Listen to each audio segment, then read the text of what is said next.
So it's not a secret now. I guess it never was, but I've been traveling with AP and David Wood for the last week. And through their eyes and their reactions, I understood a lot of things, let's say, that I didn't understand before because I was limited by my Jewish upbringing, Israeli upbringing, and perspective. And that a week, what I saw through their eyes, really, like, I feel like I understand so much more now. And I don't know if it makes me feel better, because it might be a bit more depressing, because dear West, I'm gonna be super honest, you're in trouble. There is something rotten that's going on in the West. And I'm gonna explain why.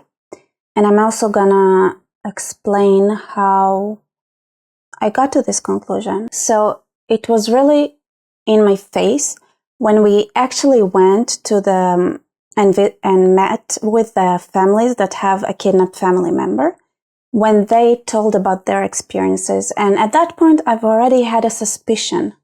So I asked to ask several questions, those who were there. And this is the questions I've asked. Do you have any friends that are not Jewish outside of Israel? And if you do, how did they react? So one of the girls that were younger, her sister was kidnapped. She said she doesn't have any friends abroad, but she does have Arab friends. And she said that many of them, even though she was telling her, hey, my sister was kidnapped, they were not all of them, but some, all right? But that's not what's important. I want to talk about her friend that danced with a girl that was kidnapped, that was abducted. They were dancing together in the same group, and they actually had friends from abroad that would dance with them from time to time. So those are people who knew that girl that was abducted and is now in Gaza, and hell no, like, who knows? We know what's going on, like what's happening to her. We all know what's happening to her, okay? And they know too. And the interesting thing is that when I asked her, how did those friends react? She was like, I told them, I asked them to share the fact that, like, she had been kidnapped and, like, support the cause to release her out of Gaza. And not only that, they didn't outwardly show support, they didn't even show empathy. Once again, that's their own friend, a person that they know personally and danced with, that was taken, and horrible things are happening to her. And their reaction was, well, but the context. Okay. All right. And then we met another family member, and I asked him the same question, and he said he was 40. So I want to notice is, like, I think there is at least 20-year gap between them. And I asked the same question, and he said, yes, we have many friends abroad who are also not Jewish. And they said, we're sharing the fact that we have a friend that is right now underground in Gaza getting tortured. And we do it even though it's scary, because it's the right thing to do. Now tell me, how did you get to the situation where your youth doesn't have the most basic empathy, and then people who are in their 40s, who their mind is like sound, are saying that they do it because it's their friend that they know that is in Gaza right now? But it's scary. It's scary to share that your friend is going through something like that. Now, if you're thinking, yes, but context, let's talk, all right? And if you're not thinking that, let's talk about how the hell do you get to the point where your beloved friend is taken away by a terrorist group to an underground tunnel and gets every day, and you show no empathy? Interesting. Okay, let's talk about it. So I have a third story because that comes from the media department, and that is where I realized how big is the cap. Because she said there was a journalist that interviewed a mother and two sisters, right? So their family member was in Gaza, a girl. And while they were crying and saying like how worried they are about what is being done to her, the journalist decided that the appropriate thing would be to ask them, what do they think about the Israeli-Palestinian conflict? And then the media person told us she stopped the interview right there, and she tried to explain to the journalist that they are not responsible for the Israeli-Palestinian conflict, and they're not politicians. They're just people who have a missing family member that who know, not like that is basically in hell. And she said it took him a really long time to understand why it was not okay to ask that question. And that pattern kept repeating because we've met this TikTok creator, and all of his ideas about how to bring awareness of this situation was ideas that basically were aiming at empathy towards those who were kidnapped and their families. But obviously that strategy, the Israeli hasbara, the way it works right now, it believes that people would feel that no matter what, it's not okay to sexually assault someone. It's not okay. There is no excuse in the world that would justify it. But that's not how the world works. If those girls that have their own friend taken away from them don't have it in them to show empathy, why would a stranger that sees a TikTok that is supposed to like make them feel that it's not okay, why would they feel anything, right? And I saw how David Wood and also AP were reacting and feeling that they were trying to explain, hey, those are not things that interest them at all. Like they don't care about your children that were taken away. They don't care about how wrong it was and how brutally Hamas murdered your people. All the media, all the discussion is whether there is this is how I imagine it. So in people's minds, what they're doing is that they have like a check. So they're like, this is what the Jews did, not okay. This is what the Arabs did, not okay. And then if they think it's imbalanced, you can use whatever means you want to make the check balanced, right? So if the Jews took the land 75, 80 years ago, that means that right now there is this imbalance, and it looks like with the Palestinians in particular, there is also a very big fat, how is it called, like neshech, ribit, English, hard, like it grows, it inflates. Like if you stole a chair from me 80 years ago, in my mind it would be like you stole a house from me at this point. Like this is how it grows, this balance.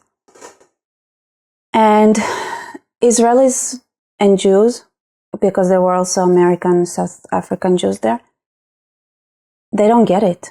Like they don't get why is there a discussion beyond something that's wrong happened. Why is there more to it? What's more to it? Like if a soldier, I would go and avenge my family that was shot in the back when they were walking down the street by Nazi soldiers. Can I go and rape their granddaughter now? Something is different between the Jewish mind and the Jewish upbringing to the rest of the world. Because this is something that I saw through a Christian's and an ex-Muslim's eyes, because they've seen something they've never seen anywhere else. Every person they talked to spoke truth. They said, thank you. They didn't ask for anything. They didn't ask to lie. They didn't ask anything. They just said, whatever you see, share. If at all. Most of the time, it was one person that said, hey, even if you have criticism, share it. But the fact that you come and report what you see with your own eyes, thank you. We appreciate it. I appreciate it. And then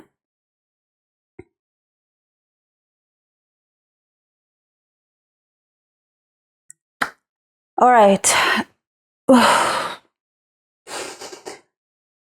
Did it shock me? Yes.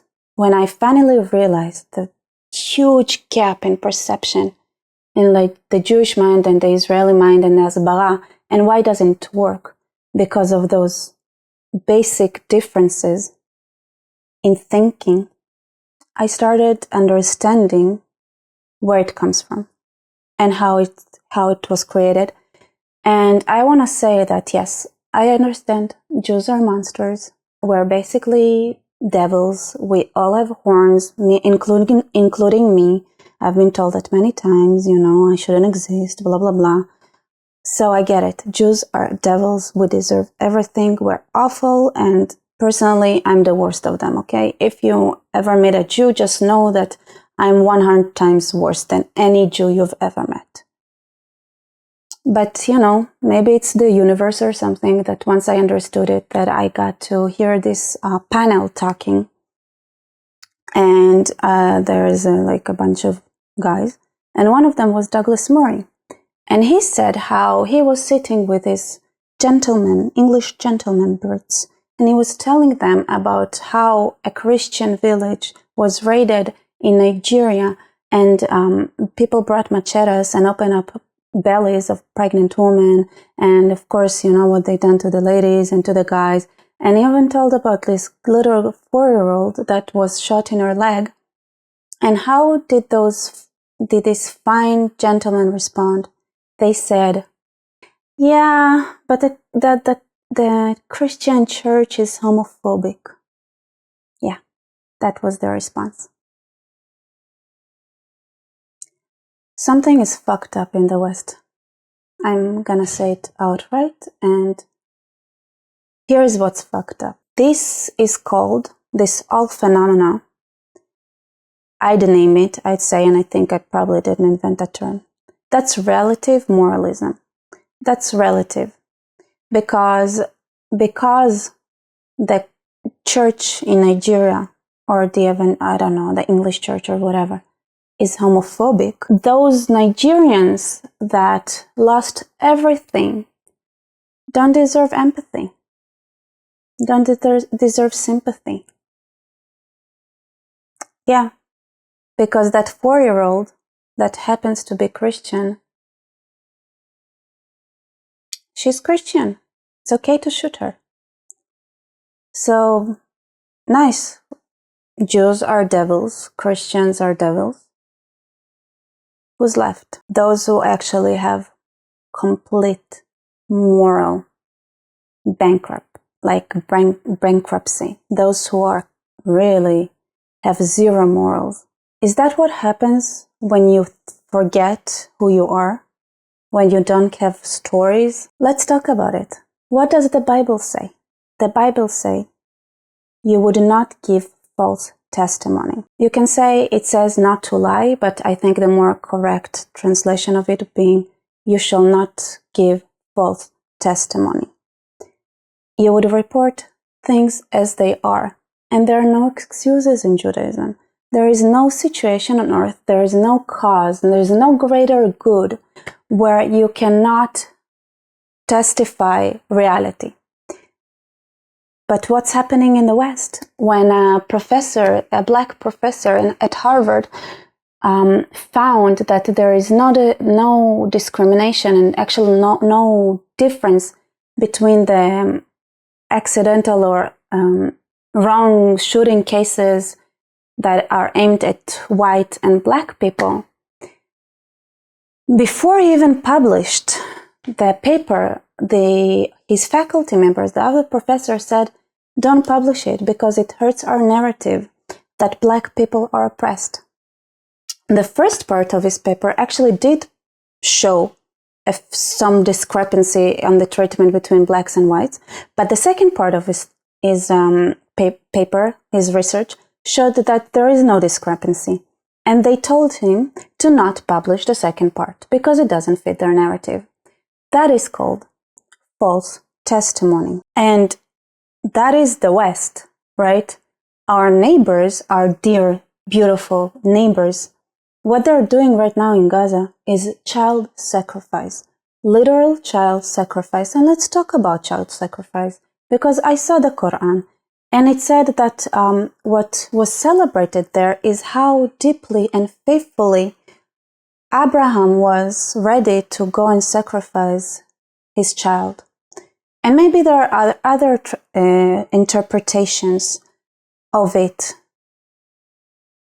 in Islam.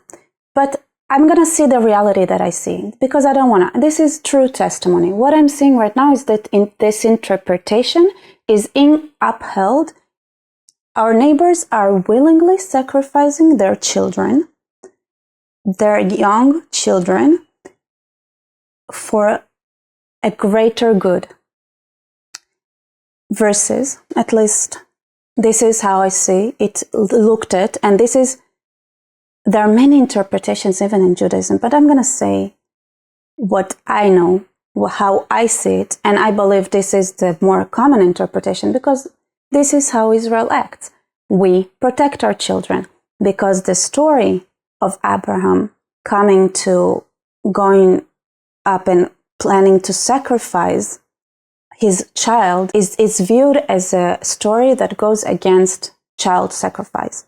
And there is a reason God is the one that tells Abraham to do that. Because even if it's the difference between relative morality and absolute morality. If Satan had asked Abraham to do so, then that would be relative morality, because maybe in cases where God would have asked that, then it would have been good to sacrifice or acceptable to sacrifice your child. While we believe that there is no way, no shape, form today, no way where there is something that justifies to sacrificing your children, because God wouldn't want that. And that's period. No question here. And even later in the Bible, there are stories that describe cases that show that actually child sacrifice might work, because, for example, the king of Moab sacrificed his child and won a war. So even if it works, that doesn't justify child sacrifice, and it worked. We have cases where it shows that it worked, but it's still banned because God doesn't want it.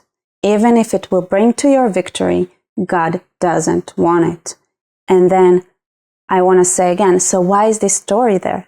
Because, like I said, you will not give false testimony. What does it mean, not giving false testimony? The Torah, the Bible, reports things as they were, as they are, even if they were ugly, even if it criticizes it, even if it's seen as something that is against morality, it still shows reality as is. So yes, we can see that in reality, for Moab, for example, then yes, it brought victory. Or so it sounds like. Does it make child sacrifice okay? No, because God doesn't want it. So we say truth and we deal with ugliness from childhood. And we say, yes, there are ugly things, but just because there are ugly things doesn't mean there are cases where you can give false testimony. It doesn't happen. You shouldn't. Even if it doesn't serve the greater good, even if it gives an impression that you really, really don't want to give, you still have to testify what you see. And that is absolute morality. And then seeing that Israelis and Jews who grow up with those stories, who grow up with that mindset, and radical leftists in Israel, by the way, probably don't grow with that mindset, because one of their principles is like extreme secularism. Yeah, they sell out Israel like easily. They B'Tselem, Shavrim Shtika, all those organizations. We had proven, and we have testimonies that they give false testimonies, but they believe it's right because it's for the greater good. While Judaism and a Jew or people who grow up here and get the education here, doesn't allow that. You say the truth as is, even if it's ugly. Yeah. So tell me. So here is what I said in Hebrew about that. Obviously, what interests the West would be more like, hey, how does the existence of Israel serve me? Because it's all about me, and how does it help me? Well, let me tell you, Israel gives Europe and the West a lot of intelligence that prevent a lot of attacks happening in your lands, all right? And it does that even if you go and vote against us in the UN because you're fucking cowards. It still does that because it believes in morality that is absolute. So if Israel knows that somebody's gonna die if it doesn't do anything, it does it anyway. It tells our enemies, it tells people, it told India, it protected India and helped them because it was the right thing to do when the terrorist attacks are about to happen, when India didn't even have diplomatic relations with Israel back then, all right? Because we know, you grow up with that mindset that that's the right thing to do. And there is no, hey, they vote against us in the UN, so we shouldn't tell them that they're gonna have a blow up soon. No, we tell them anyway. And that fucks us. It does, because we have no leverage against anyone, because everybody knows in the West that Israel and Israelis will do the right thing and will tell them and will warn them, even if they go publicly against us, even if they undermine our sovereignty, they know we will still give them that help. And it's effed up. I don't know how to say, I don't know what to do, because I know that I'd be a hypocrite if I'm gonna tell Israelis to do something else, because I know that I would never be able to not do that. I would never be able to be like, I know you're gonna have a terrorist attack, but since you voted against us in the UN, I'm not gonna tell you about it. So yeah, maybe Israel should talk more about those things. And yeah, what you say about how Israel brings tons of Muslim immigrants, oh damn, that's nothing. We can bring so much more, and we don't do that.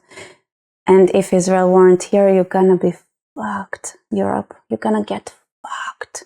Because we stop those Islamists. We stop them with our bodies. You're welcome.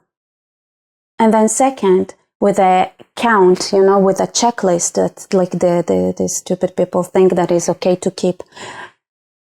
Ours is way longer, okay? You owe us so much more than we owe you, I promise, okay? On every little fucking aspect, you owe us way more. Islam, West, East, everybody, okay? Your wrong list against us is long.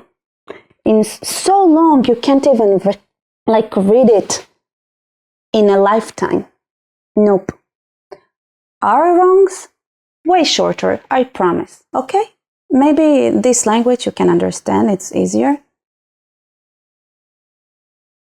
And what can I say? When I talk about it with when I talked about it with my dad and mom, they told me, you're right, but we are Jews and we believe in eternity. And that truth always wins. And even if it's going to take a millennia or 2 millennia, those truths, at some point, they're going to win, because a lie is bound to get exposed. Well, thanks, Mom and Dad, that you remind me that to be patient, because we are Jews and we're supposed to be patient. And no matter how long it takes, we always have to stay on the side of truth and not give false testimonies, And those Jews who do that, I promise you, their children are not going to be Jews. They're last generation Jews. Anyway, thank you for listening. Subscribe, comment, like. Yeah.